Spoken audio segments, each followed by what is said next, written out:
yang bikin perut buncit dan kepala pening? Benar, kepala pening Bu kalau perutnya buncit?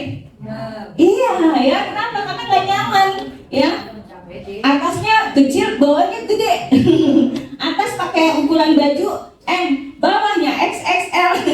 Kan yang bikin kesel itu pedangnya jadi puyeng, ya. Atasnya muat, bawahnya nggak muat. Ya, jadi harga yang kita keluarkan untuk pakaian kita jadi nambah, ya, karena ukuran yang bawah nambah. Ya, tapi bukan itu sih yang bikin kita kuning, ya. Karena kalau perut buncit, pastinya rasa percaya diri kita juga berkurang, gitu. Yang tadinya pede, ya, karena ada masalah perut buncit, ya, kita jadi agak sedikit kurang nyaman, ya. Nah, sebenarnya perut buncit penyebabnya apa aja sih? Ada yang tahu nggak? Sering makan, makan tidur kurang gerak, ya.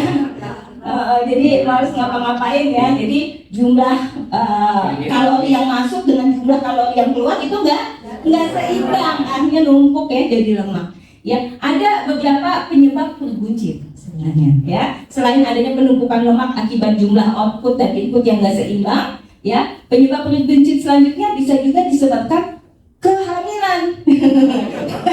Ya, iya.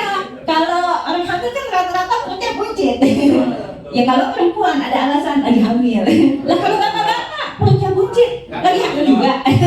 Tadi udah tanggung jawab, ya. Jadi perut buncit juga bisa disebabkan karena ada janin, ya, di dalam rahim kita. Dan itu sih alami, ya. Biasanya kita perempuan nunggu-nunggu itu.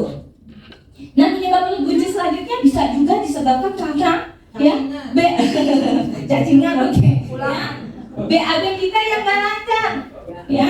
Sering yang harusnya BAB itu rutin setiap hari, ya. Ini ada yang seminggu sekali, ada yang 5 hari sekali, gitu. Ada yang sebulan sekali, pas nunggu gajian, enggak, ya. BAB yang tidak lancar, ya, yang harusnya setiap hari rutin kita keluarkan, ya, ini juga bisa mengakibatkan perut buncit, ya.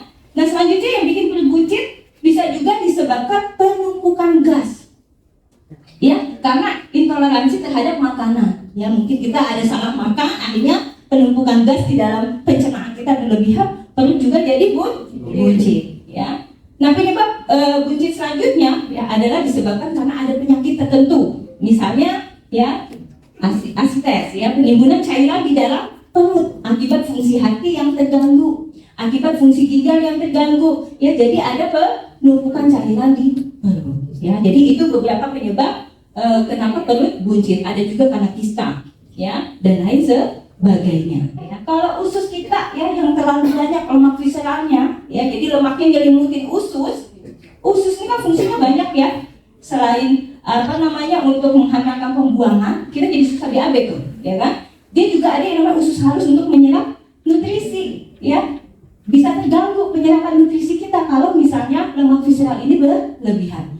Ya, lalu kalau fungsi pankreas kita, ya, yang lemak visceralnya berlebihan, timbul penyakit kencing manis, ya. Kencing manis kemana-mana, ya kan, di silent disease, ya, ke mata bisa blur, ya, ke luka nggak sembuh-sembuh, akhirnya bisa amputasi dan lain sebagainya, ya, hanya karena lemak visceral ini berlebihan, ya. Jadi hal inilah yang bisa menyebabkan perut buncit dan mengganggu masalah kesehatan.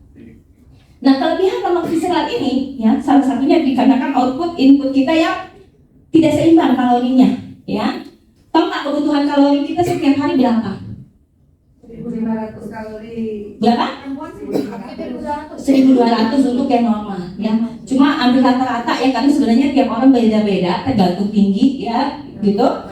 Umumnya, ya, yang normal tuh 1.500 sampai 2.000 buat wanita, ya. Kalau laki-laki tambahin goceng, gopek 2.500, ya, untuk normalnya, ya. Nah, tapi kalau orang dengan kalori 2.000 sampai 2.500 itu dia sudah kelihatan gemuk, tinggal dilakukan pengurangan kalori sekitar 500. Jadi kalau laki-laki 2.500 dia sudah kelihatan bulat, gitu, ya, atau terlalu padat, ya. Jadi kalori yang kita masukkan kurangi 2.000. Nah, jadi nggak usah langsung kucuk-kucuk dikurangi juga, karena juga bisa langsung terganggu, jadi harus perlahan-lahan, ya. Nah, untuk pengurangan kalori itu juga tidak selalu harus dengan mengurangi makanan juga, ya, tapi harus diimbangi juga dengan aktivitas, ya. Jadi olahraga juga harus kita lakukan. Nah, olahraga yang sering kita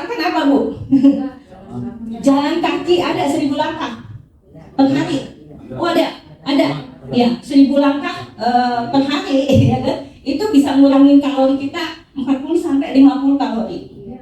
Ya, lumayan. Jadi kalau kita udah kelebihan kalori 500, ya kita mesti berapa? 1000 langkah, 10.000 2 jam. Ya, Bu Epi saya mah jarang melangkah-langkah, adanya naik turun tangga, ya kan? 15 menit naik turun tangga itu juga sama, ya kurang lebih 60-an kalori. Ya, jadi kalau mau 600 kalori berapa menit? Ya, lumayan pegal. Ya, jadi wah kalau misalnya olahraganya memang terbatas, ya asupan kita nih yang harus dikurangi kalorinya, ya. Jadi kita konsumsi makanan-makanan yang sehat, jumlah kalorinya juga yang sehat seperti itu. Karena kelebihan kalori yang berlebihan ini kan ditumpuk jadi lemak. Ya, pada saat ditumpuk jadi lemak, ya, dan menumpuk di organ rongga perut kita, ya ini bisa menyelimuti organ sehingga memicu terjadinya penyakit kronis, ya seperti tekanan darah tinggi, hipertensi, ya bisa kita lihat tuh rata-rata yang kena penyakit ini, ya tekanan darah tinggi, diabetes, penyakit jantung, stroke, lihat perutnya, ya agak nambah lah, ya agak maju lah, gitu ya. Coba tuh ya, itu dulu diperbaiki tuh ya perutnya dulu. Karena memang ini sesuai dengan yang dilakukan ya penelitian oleh para ahli bahwa sumber penyakit yang utama itu adalah di usus, di pencernaan kita, gitu. Ya bahkan ada seorang ahli yang melakukan pembedahan, ya mayoritas hasil bedahnya itu rata-rata yang kena penyakit kronis ini ususnya kotor, ya. Ususnya kotor, ususnya menyempit, ususnya bocor, ada luka di usus dan lain sebagainya. Jadi memang masalah usus ini tidak boleh kita sepelekan, ya. Tanda-tanda usus mulai masalah biasanya kan udah kelihatan, ya. BAB kita yang tiap hari, terus udah jadi 2 hari itu udah ada tuh tandanya, ya. Oh langsung introspeksi, oh saya kemarin nggak makan sehat, ya kurang minum, jarang olahraga, ya itu kita evaluasi. Lalu kita penuhi apa yang kurang tadi.